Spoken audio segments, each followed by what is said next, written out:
ETF index mutual funds నేర్చుకుని stock మార్కెట్లో రాణించాలనుకుంటున్నారా? వెంటనే ఈ నెంబర్కి కాల్ చేయండి. నమస్కారం. కార్తీక పురాణం 26వ రోజు పారాయణలోకి వచ్చాం. ఈరోజు కార్తీక బహుళ ద్వాదశి. ముందు రోజు ఏకాదశి నాడు ఉపవాసం ఉన్నవారు ఏకాదశి నాడు దాన ధర్మాలు ఏదైనా కుదిరితే చేసుకోవటం, ఒకవేళ కుదరకపోతే ద్వాదశి నాటి ఉదయము ద్వాదశి ఘడియలు దాటకుండానే పారణ చేయాలి. భోజన కార్యక్రమం ముగించుకోవాలి. ఎవరైనా బ్రాహ్మణుడికో లేదా సాటి వాళ్ళు ఎవరైనా సరే, మన వాళ్ళకైనా సరే వారికి భోజనం పెట్టి దక్షిణ తాంబూలాదులు ఇచ్చి తర్వాత మనం కూడా భోజనం చేయాలి. ఒకవేళ ఏదైనా దాన ధర్మాదులు చేయదలుచుకుంటే పారణకి ముందే ఉదయకాలంలోనే దాన ధర్మాదులు, దీపదానం చేయదలుచుకుంటే అది, దీపారాధనలు విశేషించి చేయదలుచుకుంటే అవి చేసేసి తర్వాత ద్వాదశి పారణం చేయటం మంచిది. ఎవరైతే ఏకాదశి నాడు ఉపవాసం ఉండి ద్వాదశి నాడు పారణ చేసి యథావిధిగా బ్రాహ్మణుని అర్చించి ఏదో తాంబూలాదులు అవి ఇచ్చిన వాళ్ళు మధ్యాహ్న కాలం నిద్ర చేయకూడదండి. మధ్యాహ్నం పడుకోవద్దు. ఎవరింటికైనా వెళ్ళి కొంచెం వాకిట్లోకి వెళ్ళి ఏదైనా పని చూసుకుని పగలు మాత్రం పడుకోవద్దు. పగలు పడుకుంటే ఏకాదశి వ్రత ఫలితం లభించదని పెద్దవాళ్ళు చెప్తారు. ఆ విధంగా ఆచరించుకుని ఈ ద్వాదశిని సుసంపన్నం చేసుకోండి. అయితే ఈరోజు ఏం చెప్తున్నారో చూద్దాం. ముందు రోజు నిన్నటి రోజున మనం ధర్మదత్తోపాఖ్యానం చెప్పాం. ధర్మదత్తుడు తను ఆర్జించినటువంటి కార్తీక వ్రత ఫలితాన్ని ఈవిడ కలహ అనే ఆవిడికి ధారపోసాడు. ఆమెని విష్ణు పార్షదులు తీసుకెళ్ళిపోతూ ఉండగా అయితే ఇవన్నీ విష్ణుగణాలని అడిగాడనమాట. ఎట్లా ఏమిటి అని అడిగేసరికి వాళ్ళు చెప్పారు, నాయన నువ్వేం బెంగపెట్టుకోక, నువ్వు కూడా వైకుంఠానికి వెళ్తావు, ఆమె వైకుంఠానికి వెళ్తుంది, తదుపరి జన్మలో తర్వాత రాగల కాలంలో నువ్వు దశరథుడిగా పుడతావు, ఈమె కైకేయిగా జన్మిస్తుందని వాళ్ళు చెప్పింది విన్నటువంటి ఈ కథంతా విని విషయం విన్నటువంటి ధర్మదత్తుడు విస్మృత చేష్టుడు విస్మయరూపుడు అయిపోయి పునః వారికి దండవత్తుగా ప్రణామం ఆచరించి, ఓ విష్ణు స్వరూపులారా, ఈ జనానీకమంతా అనేకానేక క్రతువ్రత దానాల చేత ఆ కమలనాభుణ్ణి సేవించుకుంటూ ఉన్నారు. వాటి అన్నిట్లోనూ ఏ ఒక్కదానిని ఆచరించడం వల్ల విష్ణువుకి అత్యంత ప్రీతి కలుగుతుందో, దేని వలన విష్ణు సాక్షాత్కారం లభిస్తుందో దాన్ని సెలవీయండి అని వేడుకున్న మీదట విష్ణుగణాలు అతన్ని ఇట్లా సమాధానపరిచాయట. ఏం చెప్పారో చూద్దాం. ఓ పాపరహితుడైన బ్రాహ్మణ, నీవడిగిన ప్రశ్నకు ఇతిహాసపూర్వకమైన సమాధానాన్ని చెప్తాము విను. పూర్వము కాంచీపురాన్ని చోళుడు అనే రాజు పరిపాలించేవాడు. చోళాస్ కాలం మనకు తెలుసు కదండి, చోళులు, చాళుక్యులు. ఈయన రాజరాజ చోళుడో ఇలాంటి పేరున్న ఒక చోళ చక్రవర్తి రాజ్యం చేసేవాడు.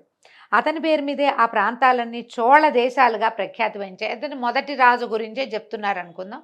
ఆయన పేరు మీదే ఈ చోళ సామ్రాజ్యం పేరు కాంచిందనమాట.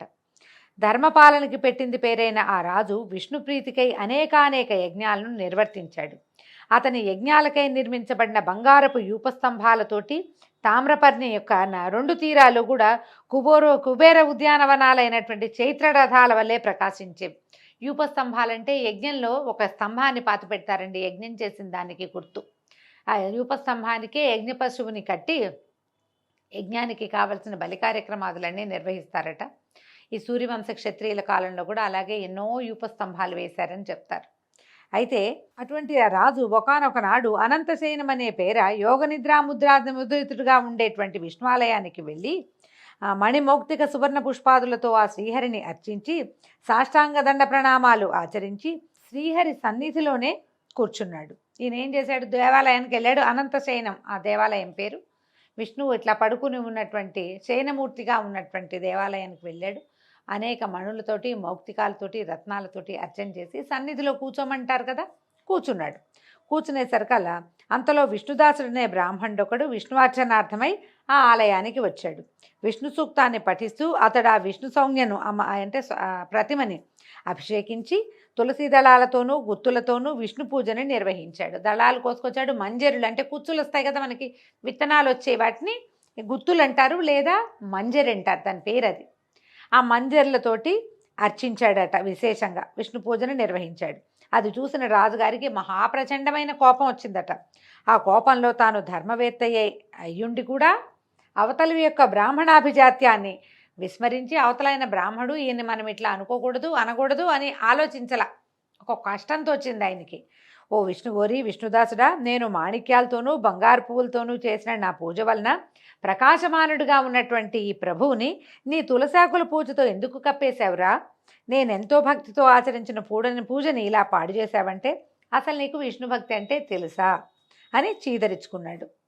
ఇప్పుడు తులసికి ఏ రత్నంతోటి పోలిక లేదు. కొన్ని వేల కోట్ల రత్నాల కంటే ఒక్క తులసి దళం చాలా గొప్పది.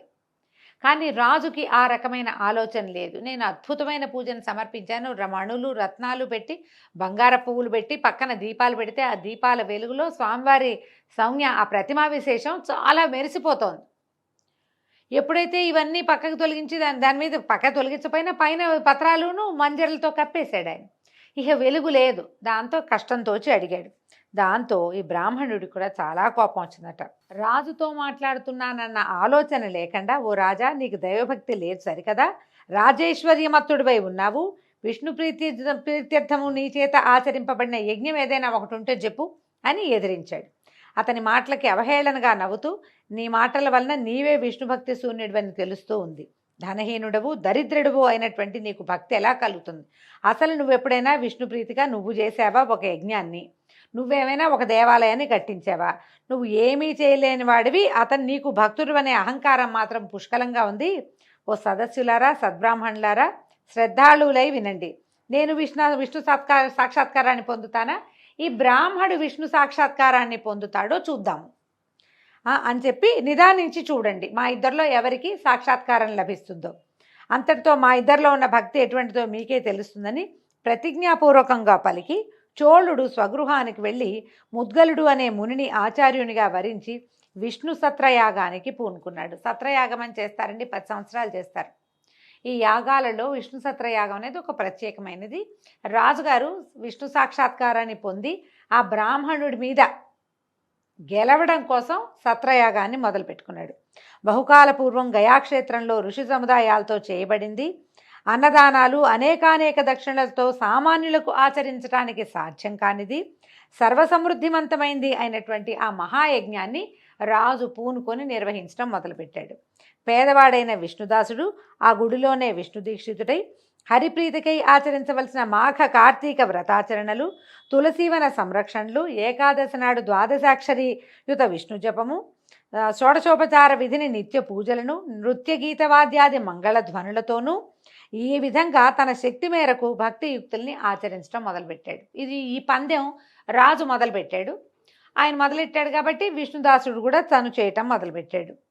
తుదకు ఇతను ఏం చేసేవాడు, నిత్యము సర్వవేళల్లోనూ భోజనాది సమయాల్లోనూ సంచారమందు తుదకు నిద్రలో కూడా హరినామస్మరణను చేస్తూ ప్రత్యేకించి మాఘ కార్తీక మాసాలలో విశేష నియమపాలన్ని ఆచరిస్తూ ఉండేవాడు.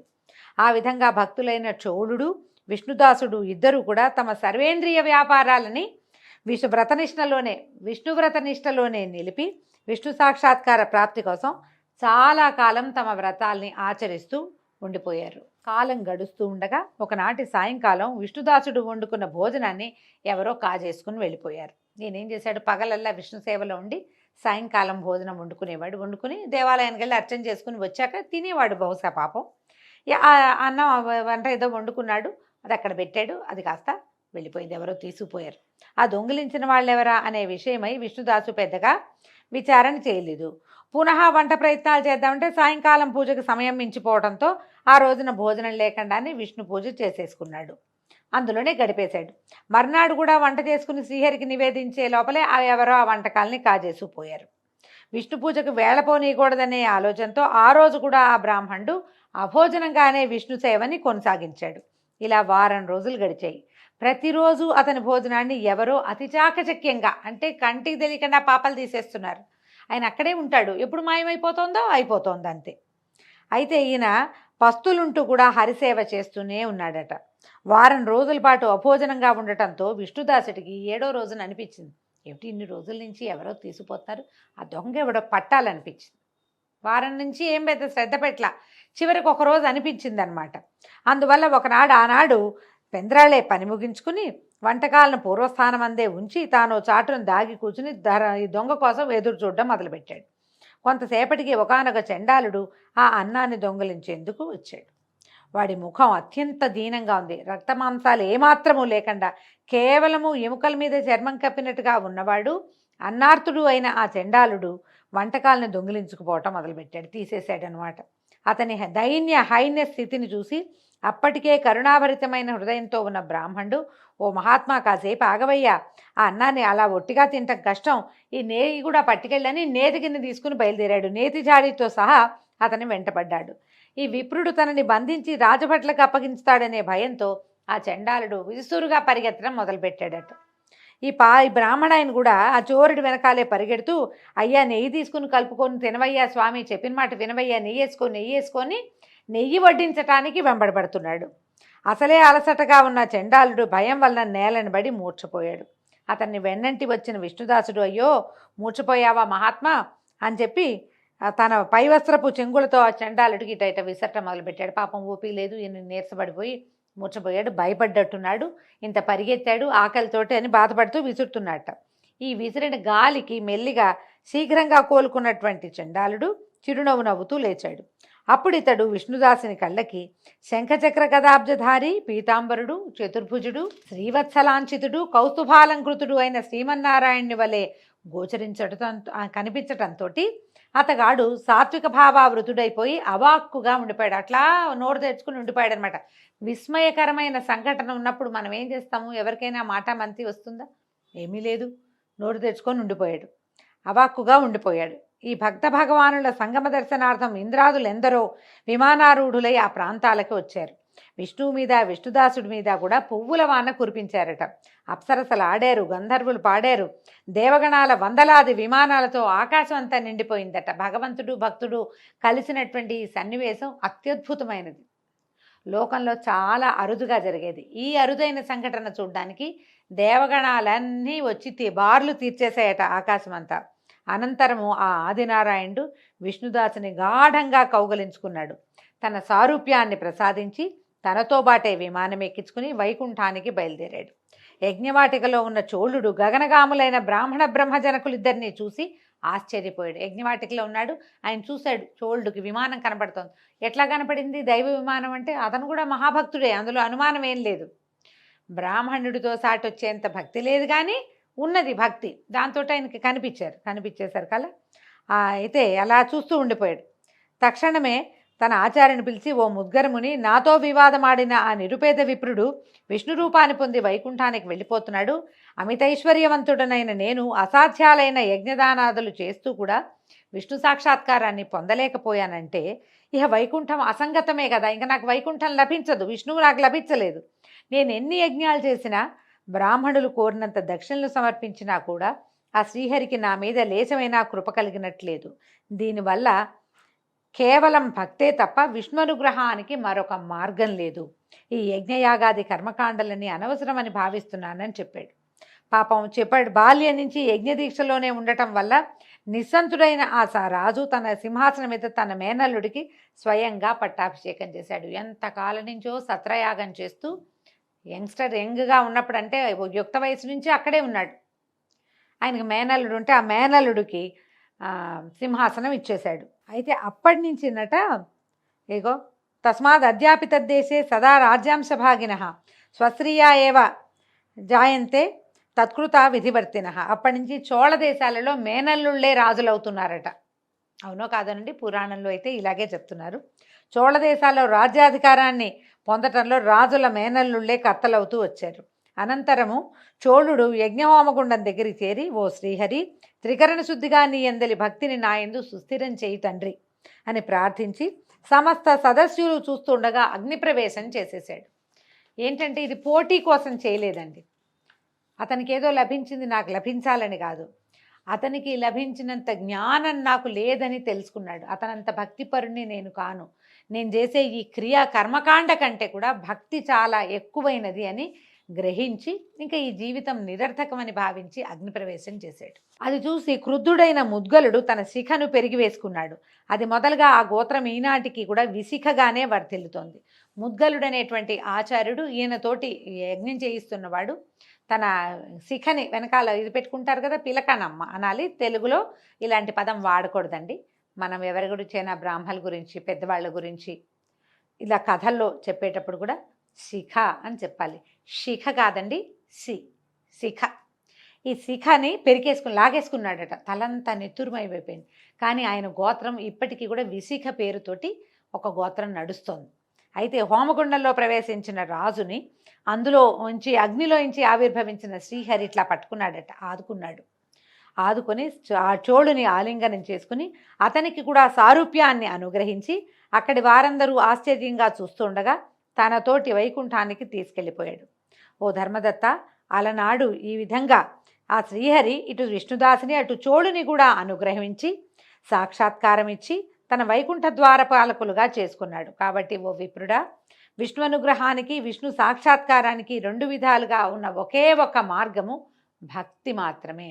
కర్మకాండలు ఎన్ని చేసినా, ఎన్ని పువ్వులు పెట్టాం, ఎంత తెచ్చాం, ఎంత ప్రసాదాలు చేసాం కంటే కూడా భక్తి, ఎంత మనసు భగవంతుని యందు ఉంచాము, ఎంత శ్రద్ధ భగవంతుని మీద ఉన్నది అనేదే అత్యంత ముఖ్యమైనది. ఆత్మజ్ఞానము ఒకటి, ఆత్మజ్ఞానం రెండోది ఆత్మార్పణము అని విష్ణుదత్తుడికి బోధించి విష్ణు పార్షదులు మౌనం వహించారు.